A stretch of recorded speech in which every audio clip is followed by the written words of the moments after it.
ఈనాడులో ఇవాళ కనిపిస్తున్న వార్తలు. వసతులు లేని వర్సిటీలు, అధ్వానంగా హాస్టళ్లు, పెచ్చులుడుతున్న పైకప్పులు, తలుపులు లేని మరుగుదొడ్లు, నాసిరకంగా భోజనం, ఆందోళన చేస్తున్న చర్యలు శూన్యం, నిధులు పెద్దగా అవసరం లేని పనులు కూడా చేయని అధికారులు, బడ్జెట్లో కేటాయింపులే అరకొర, వాటిలోనూ ఇచ్చేది నామ మాత్రమే. ఓయూ E1 హాస్టల్లో పైకప్పు సీలింగ్ ఎట్లుందో చూడండి. తెలంగాణ వర్సిటీలోని పాత బాలుర హాస్టల్లో అద్దాలు పగిలిపోవడంతో కిటికీకి కట్టిన పరదాట, ఒక పరదా కట్టిరట. ఏంది కిటికీ లేకపోవడంతో నీకు కనబడుతుందా? బనీలు వేసినట్టు దానికి అడ్డం. ఇది చూడండి పైకప్పు. ఇది మీరు ఇది ఇంతెందుకు నేను స్వయంగా లాస్ట్ 1 year బ్యాక్ ఆ ఓయూ హాస్టల్స్ ఎట్లున్నాయని చూపించే ప్రయత్నం చేసిన. ఎంత ఘోరంగా ఉంటాయంటే కనీసం ఒక గంట సేపు కూడా అక్కడ ఉండలేం. కానీ పిల్లలు అందులోనే ఉండి అందులోనే చదువుకొని ఏదో ఉన్న దాంట్లో ఏదో అక్కడే ఉండిపోతున్నారు తప్పని పరిస్థితిలో. ఎవరు చదువుతారండి అందులో? అబోవ్ 90% అబోవ్ మొత్తం SC ST BC విద్యార్థులు అక్కడ చదువుకుంటారు. మిగతా వర్గాలకు చెందిన పిల్లలు కూడా అత్యంత నిరుపేదలు ఉంటారు. ఎకరం భూమి లేని నిరుపేదలే ఉంటారు. వాళ్ళు సామాజిక వర్గాల ప్రకారంగా ఎంత గొప్ప ఇది దీంట్లో ఉన్నా, ఎంత పెద్ద ఇదిలో ఉన్నా, భూమి లేని వాళ్ళు నిరుపేదలు చాలా దారుణమైన సిచ్యువేషన్లో ఉన్న వాళ్ళే ఉస్మానియా యూనివర్సిటీ కానీ కాకతీయ కానీ ప్రభుత్వ 10 యూనివర్సిటీలు చదువుకుంటారు. ఇప్పుడు 6 నెలలు అవుతుంది కదా మీరు గవర్నమెంట్ వచ్చి. గతంలో ఉన్న గవర్నమెంట్ని మనం ఖచ్చితంగా క్వశ్చన్ చేయాల్సిందే. ఈ మొత్తం నాశనానికి వాడే కారణం, దాంట్లో ఏం డౌట్ లేదు. ఇప్పుడు వాళ్ళే మళ్ళీ వచ్చి ఇగో ఇట్లుందేంది అనే కాడికి మీరు తెచ్చుకుంటున్నారు. ఇప్పుడు సేమ్ మోతిలాల్ నాయక్ ఇష్యూ కూడా అందులో భాగమే. అట్లనే జరుగుతున్నది. హరీష్ రావు KTR వచ్చి పరామర్శించేంత ఉన్నదా వాళ్ళకి? అసలు అర్హత, కనీసమైన నైతిక అర్హత ఉన్నదా? ఏం సమాధానం చెప్తారు? మీరెందుకు చేస్తున్నారు? 6 నెలలు అవుతున్నది. ఒక్క యూనివర్సిటీకైనా ముఖ్యమంత్రి కానీ ఇంకేదన్నా మంత్రి కానీ ఒక యూనివర్సిటీకి పోయి అసలు ఎట్లున్నాయి హాస్టళ్ళు, విద్యార్థుల సమస్యలు ఏంది అని తెలుసుకున్న ఒక్కడనున్నారా? ఒక్కరన్నా కనీసం? ఏముందండి, ఇప్పుడు ఓయూకి పోయి ఒక ఠాగూర్ ఆడిటోరియంలో ఒక మీటింగ్ పెట్టలేరా? తెలంగాణ రాష్ట్రం సాధించడంలో కీలక పాత్ర ఉస్మానియా యూనివర్సిటీ, 10 యూనివర్సిటీలు కదా, ఈ ప్రభుత్వ యూనివర్సిటీలే కదా. మరి ఆ కీలకమైన యూనివర్సిటీలో ఒక్కొక్క మీటింగ్ పెట్టి మీ సమస్యలు ఏంటో తెలుసుకునే ప్రయత్నం ఎందుకు చేయట్లే? ఎన్ని వేల కోట్లు అయితే అండి ఈ చేయడానికి? మొత్తం హాస్టల్ బిల్డింగ్స్ అన్ని కూలగొట్టేస్తాం తక్షణమే, 6 నెలలు 1 year లోపు మీకు మొత్తం అద్భుతమైన మౌలిక వసతులు ఉన్న బిల్డింగ్లు ఏర్పాటు చేస్తామని ఎందుకు చెప్పలేకపోతున్నారు? ఎందుకు చేయలేకపోతున్నారు? కనీసం ఆ దిశగా ఎందుకు ఆలోచించట్లేదు? చూడండి, ఉన్నత చదువులు చదివి జీవితంలో ఉత్తమంగా ఎదగాలి అన్న ఆశలు ఆశయాలతో విశ్వవిద్యాలయాలకు వస్తున్న విద్యార్థులకు కనీస సదుపాయాల కొరత పరీక్ష పెడుతోంది. PG పట్టాల సంగతేమో కానీ సురక్షితంగా బయటపడితే చాలు అన్నట్లుగా కొన్ని వర్సిటీల్లోని హాస్టల్స్లో పరిస్థితి ఉండడం ఆందోళన కలిగిస్తోంది. ఎప్పుడు ఏ ఫ్యాన్ ఊడి నెత్తి పగలగొడుతుందో, పైకప్పు పెచ్చు పైన పడుతుందో అన్న భయం విద్యార్థులను వెంటాడుతోంది. ఇటీవల కాకతీయ యూనివర్సిటీలో హాస్టల్ గదిలో సీలింగ్ ఫ్యాన్ మీద పడి ఒక విద్యార్థిని తీవ్రంగా గాయపడడం ఇందుకు ఉదాహరణ. మొన్న జరిగింది, నిన్న పేపర్లో వచ్చింది. అమ్మాయి ఫ్యాన్ ఊడిపోయి తలకాయ మీద పడితే మొత్తం ఇదంతా 14 కుట్లు పడ్డాయి తలకాయకి. నిన్ననే మనం మాట్లాడుకుందాం. ఎవడన్నా అక్కడ ఎవడైతే దీనికి నిర్లక్ష్యంగా బాధ్యత వహించారో, గవర్నమెంట్లో ఉన్న అధికారులు, ప్రభుత్వంలో ఉన్న వాళ్ళు, వాని మీద పడితే అయిపోతున్నాయి. మీ పిల్లల చదువుకొని మీ పిల్లల మీద పడితే మీకు ఆ పెయిన్ తెలుస్తుండే. కొత్త విద్యా సంవత్సరం 2024-25 ప్రారంభం కాబోతున్న నేపథ్యంలో రాష్ట్రంలోని వర్సిటీలు, హాస్టల్స్లో కనీస వసతుల తీరుపైన ప్రత్యేక కథనం. విద్యార్థులు అడిగేవి చిన్న పనులే. విద్యార్థులు అడిగేవి గొంతెమ్మ కోరికలు కావు. మురుగునీటి ప్రవాహం, తిరగని ఫ్యాన్లు, తలుపులు లేని మరుగుదొడ్లు, నాసిరకం భోజనం, ఇలాంటి సమస్యలను పరిష్కరించాలని వారు కోరుతున్నారు.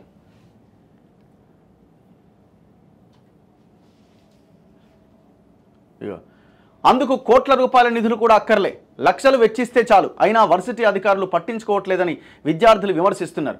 మరోవైపు బడ్జెట్ లేకున్నా వీసీలు, రిజిస్ట్రార్లు, డైరెక్టర్లు తమ కార్యాలయాలను, బంగ్లాలను చక్కగా తయారు చేసుకుంటున్నారు. వీసీలు, రిజిస్ట్రార్లుగా కొత్తవారు రాగానే వారి గదులు, క్వార్టర్లకు లక్షలు ఖర్చు పెడుతున్నారని విద్యార్థి సంఘాలు ఆరోపిస్తున్నాయి. కొత్త కార్లు కూడా కొంటున్నారని విమర్శలు వస్తున్నాయి. మరి ఎక్కడి నుంచి వస్తున్నాయి ఇవి కార్లు? ఎట్లు వస్తున్నాయి? ఇప్పుడు ఒక రిజిస్ట్రారు, ఒక వీసీ ఉన్న గదిలో ఉన్న ఫ్యాన్ ఎందుకో ఊడి కింద పడదు? కిటికీలు అద్దాలు ఎందుకో ఊసిపోయి ఉండవు? చాలా అందంగా ఉంటాయి కదా. ఏ ప్రొఫెసరు లేకపోతే ఏ HOD ఎవరి రూముకి పోయినా చాలా అందంగా, చాలా అద్భుతంగా ఉంటాయి. మంచి చైర్లు ఉంటాయి, టేబుల్ ఉంటుంది. విశ్వవిద్యాలయాల్లో వివిధ అభివృద్ధి పనులకు బడ్జెట్లో కొన్నిసార్లు నిధులు కేటాయించిన కాగితాలకే పరిమితం అవుతున్నాయి. వేతనాల చెల్లింపులకిచ్చే బ్లాక్ గ్రాంట్తో పాటుగా అభివృద్ధి పనుల నిమిత్తం 8 యూనివర్సిటీలకు ప్రభుత్వం 2017-18 బడ్జెట్లో 420 కోట్లు, 18-19లో 210 కోట్లు కేటాయించింది. వాటిలో సగం కూడా విడుదల చేయలే. ఎప్పుడు పాత గవర్నమెంట్ ఉన్నప్పుడు. పాలమూరు వర్సిటీకి 2017-18లో 40 కోట్లలో కేవలం 12 కోట్ల విడుదల చేసిరట. 2018-19లో 20 కోట్లకు గాను ₹1 ఇవ్వలేదట. ఎంత ఘోరం చూడండి. అంటే వీళ్ళకి విద్య మీద వీళ్ళ ఆలోచన, వీళ్ళ కన్సర్న్ ఏ స్థాయిలో ఉంటుంది చూడండి. ఓయూకి 2017-18లో 200 కోట్లు కేటాయిస్తే ఇప్పటిదాకా వచ్చింది 50 కోట్లట. 2018-19లో 60 కోట్లు ప్రకటిస్తే ₹1 ఇవ్వలేదట. మనుషులరా మీరేమన్నా? 2019-20 ఆర్థిక సంవత్సరం నుంచి 2022-23 వరకు అసలు నిధులే మంజూరు చేయలేదట. గత బడ్జెట్లో అభివృద్ధి పనులకు 500 కోట్లు కేటాయిస్తున్నట్లు అప్పటి ప్రభుత్వం ప్రకటించింది. ₹1 కూడా ఇవ్వలే. వేతనాల కోసం ఇచ్చే బ్లాక్ గ్రాంట్ పూర్తి స్థాయిలో రావాలంటే విద్యా ఆర్థిక శాఖల చుట్టూ తిరగాల్సిందే. అంబేద్కర్ వర్సిటీకి గత ఆర్థిక సంవత్సరంలో 18.97 కోట్లు కేటాయించగా ఇప్పటి వరకు 14 కోట్లు మాత్రమే వచ్చినాయి. బాసర ఆర్జీయూకేటీకి 2019-20 నుంచి 2023-24 వరకు 176 కోట్లు కేటాయిస్తే 133 కోట్లు మాత్రమే వచ్చినాయి. 1-2 తప్ప మిగిలిన వర్సిటీల పరిస్థితి మొత్తం ఇదే. మహిళా విశ్వవిద్యాలయానికి 100 కోట్లు కేటాయిస్తామన్న ప్రకటన ప్రహసనంగానే మారింది. 2022-23లో ₹1 ఇయ్యలే. 2023-24లో కూడా అదే మాట చెప్పారు, ఇచ్చింది శూన్యమే. కాకతీయ ఊడుతున్న పెచ్చులు. కాకతీయ విశ్వవిద్యాలయంలోని పద్మాక్షి హాస్టల్లో డ్రైనేజీ సమస్య తీవ్రంగా ఉందని విద్యార్థినులు వాపోతున్నారు. హాస్టళ్ల చుట్టుపక్కల పిచ్చి మొక్కలు, పొదలు పెరగడంతో పాములు సంచరిస్తున్నాయని భయాందోళనకు గురవుతున్నారు. భోజనం నాణ్యంగా ఉండట్లేదని, ధర్నాలు చేసిన పరిస్థితిలో మార్పు రాలేదని, పోతన హాస్టల్ భవనం దాదాపు 45 ఏళ్ల క్రితం నిర్మించింది కావడంతో గదుల్లో పెచ్చులు ఊడిపడుతున్నాయి. గ్రంథాలయం 100 మంది వస్తే చాలు కిక్కిరిసిపోతున్నది. విద్యార్థులే సొంతంగా కుర్చీలు తెచ్చుకోవాల్సి వస్తున్నది. ఓయూ అరకొరగా మూత్రశాలలు. ఉస్మానియా యూనివర్సిటీలో హాస్టళ్ల నిర్వహణ అధ్వానంగా మారింది. గతంలో సి హాస్టళ్లలో ఫ్యాన్లు ఊడి ఒక విద్యార్థిపై పడ్డది. లా కాలేజ్ విద్యార్థులు ఉండే E1 హాస్టల్లో పైకప్పు పెచ్చులు ఎప్పుడు మీద పడతాయో అన్న పరిస్థితి ఉన్నది. E1, డి హాస్టల్, ఎన్ఆర్ఎస్లో మూత్రశాలలు, మరుగుదొడ్లు సరిపోయినన్ని లేవు. వసతి గృహాల్లోకి పాములు వస్తున్నాయి. నాసిరకం భోజనం పైన విద్యార్థులు తరచుగా ఆందోళన చేస్తూనే ఉన్నారు. ఇక తెలంగాణ వర్సిటీ హాస్టల్ కిటికీలకు పరదాల గతి. నిజామాబాద్ జిల్లా డిచ్పల్లిలో ఉన్న తెలంగాణ విశ్వవిద్యాలయంలో పాత బాలుర వసతి గృహంలోని గదుల్లో చాలా చోట్ల పెచ్చులుడినాయి. పలు గదులకు కిటికీలకు తలుపులు లేవు. విద్యార్థులు కిటికీలకు పరదాలు కట్టుకుంటున్నారు. నూతన బాలుర వసతి గృహంలోని గదుల్లో గోడలు పగుళ్లు తేలినాయి. విద్యార్థినులకు ఒకటే వసతి గృహం ఉన్నదట. దీంతో గదుల్లో సామర్థ్యానికి మించి ఉంటున్నారు. కొన్ని కిటికీలకు తలుపులు లేకపోవడంతో తరచుగా విషపు పురుగులు లోపలికి వస్తున్నాయట. JNTUH ట్యాపులు లేవట. JNTU ఇంజనీరింగ్ కాలేజ్ వసతి గృహాలు వర్సిటీ ఆవరణలో అనేక సమస్యలు తిష్టవేశాయి. మూత్రశాలల్లో ట్యాపులు లేని సింకులు, పైపులు ఊడిపోయిన పలకలు దర్శనమిస్తున్నాయి. అపరిశుభ్రత, దుర్వాసన కారణంగా విద్యార్థులు వినియోగించలేని పరిస్థితి. చేతులు, ప్లేట్లు శుభ్రం చేసుకునే చోట కూడా అపరిశుభ్రత తాండవిస్తోంది. వర్సిటీ ఆవరణలో వరద నీటి కాలువలపైన మూతలు ధ్వంసమైనవి. చిన్న చిన్న మరమ్మతులు, నిర్వహణ పనుల కోసం 30,000 అందుబాటులో ఉంటాయి. ఆ నిధులు ఖర్చయితే మళ్ళీ అంతే నిధులను వినియోగించుకోవచ్చు. లక్షల్లో అవసరమైనప్పుడు ఈసీ అనుమతి తీసుకొని పనులు చేపట్టే వెసులుబాటు ఉన్నప్పటికీ ఈ దిశగా అధికారులు చొరవ తీసుకోవట్లేదన్న విమర్శలు ఉన్నాయట. బాసరా IIT గురించి అయితే మనం ఎంత చెప్పినా తక్కువే. ఆ పిల్లలు చేసిన ఫైట్ నభూతో అనే రేంజ్లో వాళ్ళు చేసిర్రు. ఎండకెండిర్రు, వానకు తడిసిర్రు. ఆ ఎండలో, ఆ వర్షంలో గొడుగులు పట్టుకొని మొత్తం వేల మంది విద్యార్థులు ఆ యూనివర్సిటీలో ఆందోళన చేసిర్రు. గవర్నమెంట్ మారింది, వీళ్ళైన ఏమైనా ఫోకస్ చేస్తారేమో అంటే ఏది? ఇక ఇది చూడండి.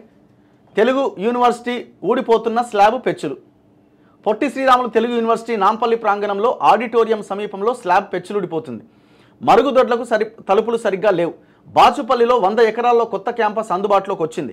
పాత భవనంలో కొన్ని కోర్సులు ఇంకా నడుస్తున్నాయి. 2 ప్రాంగణాలకు కలిపి 20 కోట్లు ఇవ్వాలని ప్రభుత్వాన్ని కోరుతున్నారు. నాంపల్లి ప్రాంగణంలోని సమస్యల్ని పరిష్కరించడానికి 10 లక్షల నుంచి 20 లక్షలు అవసరం.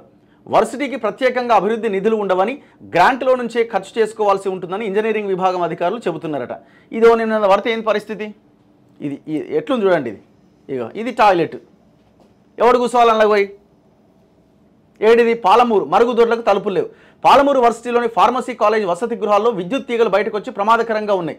ట్యూబ్లైట్లు వేలాడుతున్నాయి. భోజనశాలల్లో కుర్చీలు, బెంచీలు సరిపడా లేవు.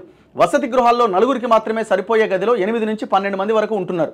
గ్రంథాలయంలో పోటీ పరీక్షలకు సంబంధించిన పుస్తకాలు లేవు, మరుగుదొడ్లకు తలుపులు లేవు. 5 ఏళ్లుగా నిధులు రాక చిన్న చిన్న పనులు పెండింగ్లో పెడుతున్నారు. మైనర్ మేజర్ మరమ్మతులు ఇతర పనులు చేపట్టేందుకు టెండర్లు పూర్తయ్యాయని, ఎన్నికల కోడ్ నేపథ్యంలో పెండింగ్లో ఉండిపోయిందని ఇన్ఛార్జ్ రిజిస్ట్రార్ మధుసూదన్ రెడ్డి చెప్పినట. ఏమనంటే ఎలక్షన్లు ఉన్నాయి, మొన్న కోడ్ వచ్చింది, అది వచ్చింది, ఇది వచ్చింది, మీ బొంద ఇదే చెప్పుకోరిగా. ఇమ్మీడియట్గా గవర్నమెంట్ చేంజ్ కాగానే ఇట్లాంటి వార్తలు ఎన్నో వచ్చినాయి. లాస్ట్ 10 yearsగా కొన్ని కోకొల్లలు చేసినాం. మీరు ఇమీడియట్గా తెలుసుకొని, మీరు ఒకవేళ కనుక తెలంగాణ ఇది మీలో ఉంటే, విద్యా వ్యవస్థను మెరుగుపరచాలన్న ఆలోచన మీలో ఉంటే, ఈ యూనివర్సిటీలు భవిష్యత్తు తరాలకి అంటే ఒక పరిశోధనా కేంద్రాలు ఇవి అన్న ఒక ఆలోచన మీకు ఉంటే, మీకు ఒక సోషల్ యాంగిల్, ఒక సామాజిక స్పృహ మీకు ఉంటే, తక్షణం ఈ పని చేసేవాళ్ళు. మీరు ఎంత ఇద్దండి? 3 లక్షల కోట్ల బడ్జెట్ ఉన్న ఈ రాష్ట్ర ప్రభుత్వానికి